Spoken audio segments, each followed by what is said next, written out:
గౌరీ 33వ భాగం. చాలా సంతోషంగా అక్కడి నుండి వెళ్ళిపోయింది వసుధ. మరోవైపు నందిని వస్తూ వస్తూ నందగోపాల్కి ఫోన్ చేసింది. నందిని ఇంటికి వస్తున్నా అనటంతో తనని కలవాలని అనిపించి నందగోపాల్ కూడా బయలుదేరాడు. గౌరీ లోపలికి వెళ్ళటంతో తన వెనకే మాటు వేసి ఉన్న నరహరి పిల్లిలా లోపలికి వచ్చి తలుపు చాటుగా దాగి ఉన్నాడు. గౌరీ బెడ్రూమ్ లోపలికి వెళ్ళింది. అతను కూడా ఆమె వెనకే వెళ్ళి ఆ గదిలోకి తొంగి చూస్తున్నాడు.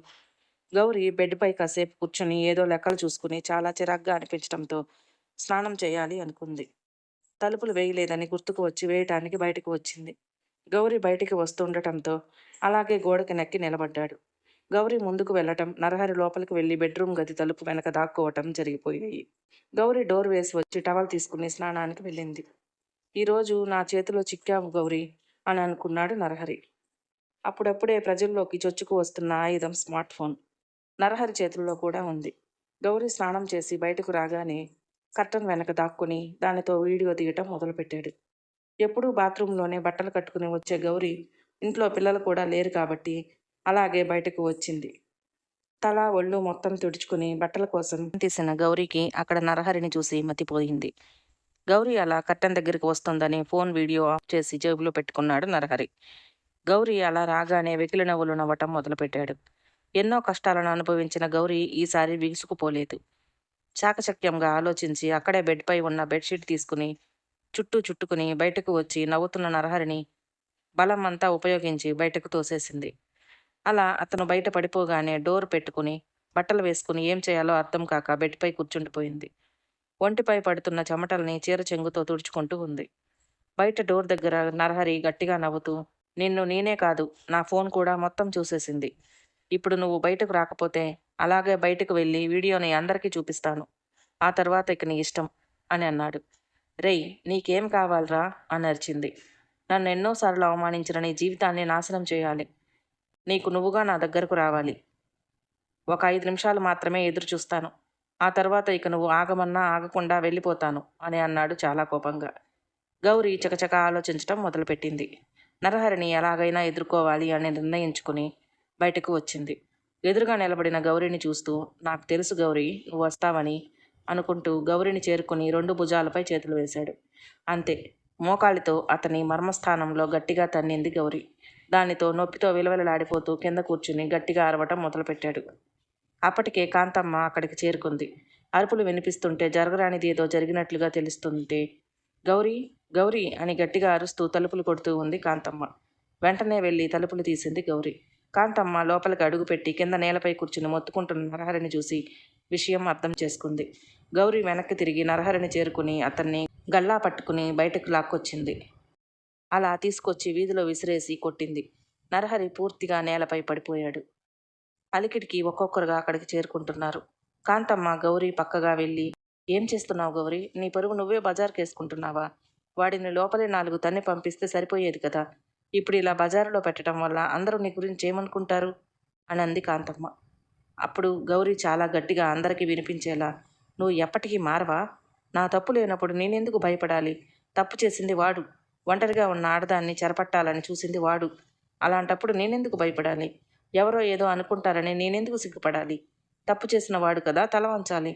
ఈ ఊరిలో తలెత్తుకుని తిరగకుండా చేస్తాను అంటూ నరహరిని చేరుకుని జుట్టు పట్టుకుని లాగుతూ అతని జేబులో ఉన్న ఫోన్ తీసుకుని అపరకాళిలా, ఏదిరా వీడియో? ఎక్కడ పెట్టావు? ఎక్కడా?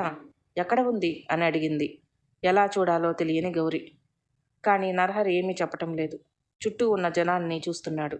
గౌరీ చేతిలో చిక్కిపోయి అందరూ చిన్న చూపు చూస్తుంటే అవమానంగా అనిపించింది. అప్పటికే తలదించుకున్నాడు. అదే సమయంలో నందిని అక్కడికి చేరుకుంది. తల్లి చేతిలోని ఫోన్ తీసుకుని అందులో ఉన్నది చూసి విస్తుపోయింది. నందిని పక్కకు చేరుకుని ఆ సెల్లో ఉన్నది చూసిన రామచంద్రయ్య తల పక్కకు తిప్పుకుని నరహరి వైపు కోపంగా చూశాడు. గౌరీ వాళ్ళ పెళ్లి చేసింది ఆయనే. ఆ ఊరిలో ఆయనకు చాలా మంచి పేరు ఉంది. ఆయన మాట వినని వారంటూ ఉండరు. నరహరి చేసిన పనికి ఆయన కోపంతో రగిలిపోయాడు. ఆడవాళ్ళు స్నానాలు చేస్తుంటే వీడియోలు తీసే ఇలాంటి నీచుడు మన ఊరిలో ఉండటానికి వీల్లేదు అని అన్నాడు. అక్కడితో అయిపోలేదు. అతడు ఆ ఊర్లో నుంచి వెళ్ళిపోవటమే కాదు, అసలు ఇంకెప్పుడు ఇలాంటి పని చేయాలన్నా వణికిపోవాలి. అలా చేస్తాను ఈరోజు అంది గౌరీ. అంటే ఏం చేయమంటావు అని అడిగాడు ఆయన. ఇప్పుడే నరహరికి గుండు కొట్టించి సున్నం బొట్లు పెట్టి గాడిదపై ఊరేగించాలి అని చెప్పింది. అలాంటి పని ఆ ఊర్లో జరిగి చాలా సంవత్సరాలు గడిచిపోయింది. ఈ మధ్యకాలంలో అలాంటివి మర్చిపోయారు ఊళ్ళో వాళ్ళు కూడా. కానీ అప్పటికే గౌరీ ఆ ఊరిలో చాలామంది అభిమానం చూపించే వాళ్ళు ఉన్నారు. కారణం అందరినీ ఆర్థికంగా నిలదొక్కునేలా చేయటమే. అందరి ఆడపడుచులకు మార్గదర్శకాలయ్యింది గౌరీ. అందుకే వారు కూడా గౌరికి వంతపాడారు. ఈ ఫోన్లు వస్తున్నాయి ఇప్పుడిప్పుడే, వాటితో ఇంకెన్ని అనర్థాలు జరగబోతున్నాయో. ఇంకొకళ్ళు ఇలాంటి పనులు చేయకుండా ఉండాలంటే ఇలాగే చేయాలి అని రామచంద్రయ్య కూడా నిర్ణయం తీసుకున్నాడు. వెంటనే మంగళని పిలిచి గుండు కొట్టించాడు నరహరికి. సున్నం బొట్లు పెట్టించి గాడిద మీద ఎక్కించాడు.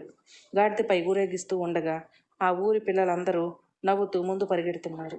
అలా గాడిదపై ముందుకు తీసుకెళ్తూ ఉండగా వారికి ఎదురొచ్చాడు నందగోపాల్. కొడుకును చూసి కూడా తలెత్తుకోలేకపోయాడు నరహరి. తండ్రి ఏం చేశాడో తెలియదు కానీ తండ్రిని ఆ పరిస్థితిలో చూసి భరించలేకపోయాడు నందగోపాల్. వారి దగ్గరికి వచ్చి, ఇదేం ఆచారం, ఇంకా ఏ కాలంలో ఉన్నారు మీరంతా, మా నాన్నని ఎందుకు ఇలా చేస్తున్నారు అని అడిగారు. ఎవరూ మాట్లాడకపోవటంతో, ఏదైనా తప్పు చేస్తే పోలీసులకు అప్పచెప్పండి, కానీ ఇలా ఊరందరి ముందు చేయటం ఏం బాగోలేదు అన్న నందగోపాల్ ముందుకు వచ్చి నుంచుంది నందిని. నందినిని చూస్తూనే, ఏమైంది నందిని అని అడిగిన నందగోపాల్ని చిత్కరంగా చూస్తూ సెల్ నందగోపాల్కి చూపిస్తూ నేలపై విసిరి కొట్టింది ఆ సెల్ని. దాంతో అది ముక్కలు ముక్కలుగా అయిపోయింది. నందిని అలా చూడటం భరించలేకపోయాడు నందగోపాల్. అక్కడ తన తప్పు ఏమీ లేదు, కానీ ఆయన కొడుకుగా పుట్టడమే తన తప్పు అన్నట్లుగా ఉన్నాయి నందిని చూపులు. నందిని అలా ప్రవర్తించడంతో తన తండ్రి ఏదో చేయరాని విపరీతమైన ఘోరాన్ని చేసినట్లుగా అనిపించింది. అయినా సరే నందిని ప్రవర్తన నచ్చలేదు గోపాల్కి. తప్పు చేసింది తండ్రి అయినప్పుడు ఆ చీత్కారపు చూపు తనపై ఎందుకు చూపించిందో అన్న కోపం. ఆ కోపంతో నందినిని పట్టించుకోవాలి అనిపించలేదు. తండ్రి దగ్గరకు వెళ్ళాడు. అక్కడే ఉన్న రామచంద్రయ్యను బ్రతిమలాడుకున్నాడు. మా నాన్నని వదిలేయండి అని. ఇంకాసేపు కళ్ళు మూసుకుని కూర్చో, ఊరంతా తిప్పాక మీ నాన్నని నీకు అప్పచెప్తాం, ఈ ఊరు వదిలి వెళ్ళిపోండి అన్నాడు రామచంద్రయ్య. అందరూ కూడా నందగోపాల్ని కూడా అసహ్యంగా చూస్తున్నారు. ఆ చూపులను భరించలేకపోతున్నాడు నందగోపాల్. కానీ ఏమీ చేయలేక అక్కడే కింద కూలబడిపోయాడు. నందగోపాల్ని అలా చూసినా కానీ నందినిలో జాలి కలగలేదు. నందగోపాల్ని దాటుకుంటూ తన తల్లి వెనకే నడిచింది నందిని. అంతా అయిపోయాక నరహరిని నందగోపాల్కి అప్పచెప్పారు. ఇక వారు ఆ ఊరిలో ఉండబోరు. ఆ రోజుతో నందినికి నందగోపాల్కి మధ్య బంధం తెగిపోయింది. ఆ రెండు మనసులను ఎంతో బాధిస్తున్న తల్లిదండ్రుల కోసం మనసు రాయి చేసుకున్నారు ఇద్దరు కూడా. గౌరిని ఆ రోజు అలా చూసిన కాంతమ్మ మొదటి రోజు చిన్నారి పెళ్లి కూతురుగా తన ఇంటిలో అడుగుపెట్టిన ఆ గౌరీనేనా ఇది అని అనుకుంది. గౌరికి ఇప్పుడు నలుగురిలో ఎంత గౌరవం మర్యాదలు ఉన్నాయో కళ్ళారా చూశాక అశోక్ గురించి గౌరీ దగ్గర మాట్లాడాలనుకున్న విషయం విస్మరించుకుంది కాంతమ్మ. నందిని మరొక్క మారు తల్లిని చూసి పొంగిపోయింది. కష్టం అనుకోకుండా ఆ కష్టం ఎప్పటికీ ఇంకొకరికి రావద్దు అనుకున్న తల్లి గొప్పతనం చూసి తల్లి తనకు రోల్ మోడల్లా కనిపించింది. గౌరీ దగ్గరకు వెళ్ళి గౌరీని హత్తుకుంది. నందిని తలని మురుతూ, అమ్మ గుర్తొచ్చిందా, చెప్పా పెట్టకుండా వచ్చేశావు అని అడిగింది గౌరీ. ఇంకొంచెం గట్టిగా తల్లిని చుట్టుకుంది నందిని. గౌరీ గురించి తన తండ్రి వాళ్లకు కూడా తెలిసింది. సుబ్బమ్మ దగ్గరకు వచ్చి గౌరీ దగ్గరకు వెళ్దాం అన్నాడు. ఎన్నో ఏళ్ల నుండి గౌరీ కోసం అడిగి అడిగి అలసిపోయింది. రెండో కూతురు అరుణ ప్రేమ వివాహం చేసుకోవటంతో అరుణను కూడా ఇంట్లో నుండి వేలేశాడు సీనయ్య. అరుణ కోసం తప్పించిపోతుంటే తప్పు చేసిన దానికోసం ఎందుకు నీకింత ఆరాటం అంటూ సుబ్బమ్మను దెప్పిపొడిచాడు. కట్టుకున్న భర్త తప్పు చేస్తేనే కడుపును పెట్టుకుంది. అలాంటిది కన్న కూతుర్లను ఏవో కారణాలు చెప్పి దూరం చేస్తే భరించలేకపోయింది. ఒకానొక రోజు నువ్వు చేయని తప్ప నీ కూతుర్లు చేసింది, నువ్వు చేసిన దానికంటే పెద్దది కాదు కదా అంటూ సీనయ్యకు ఎదురు తిరిగింది కాంతమ్మ. అరుణను దూరం పెట్టడానికి అసలు కారణం సాంప్రదాయం అంటూ సుబ్బమ్మ ఖర్చు పెట్టేస్తుంది అని. అలా చేస్తే భానుమతి పిల్లలకు ఎక్కువగా ఆస్తి ఇవ్వలేను అనే సీనయ్య స్వార్థం. అందుకే నీకు నీ కూతుర్లు కావాలంటే నువ్వు వెళ్ళిపో, తిరిగి రాకు అని బెదిరించాడు. అలా సుబ్బమ్మ నోరు మూయించాడు. ఆ తర్వాత ఎన్నిసార్లు అడిగినా ఒప్పుకొని సీనయ్య ఇంత అర్జెంటుగా గౌరీ దగ్గరకు వెళ్దామనటంతో సుబ్బమ్మలో ఏదో అనుమానం. కానీ ఇన్నేళ్ల తర్వాత ఎలాగోలాగా కూతురు దగ్గరకు వెళ్ళొచ్చు అని ఆమె మనసులో సంతోషం. అయినా అనుమానంగా సీనయ్య వైపు చూసింది. గౌరీ ఒంటరిగా ఉంటుంది. నందిని కూడా పెళ్ళిడికొచ్చింది. ఒక్కత్తి ఇబ్బంది పడుతుంది. అయినా నేనేమన్నా కసాయివాడినా, అలా కఠినంగా ఉంటేనే జీవితంలో ఎదుగుతుంది అని దూరం పెట్టాను అని నమ్మ పలికాడు సీనయ్య. సీనయ్య చెప్పేది నిజమో కాదో కానీ సుబ్బమ్మలో మాత్రం సంతోషం. వెంటనే వెళ్దాం అని అడిగింది.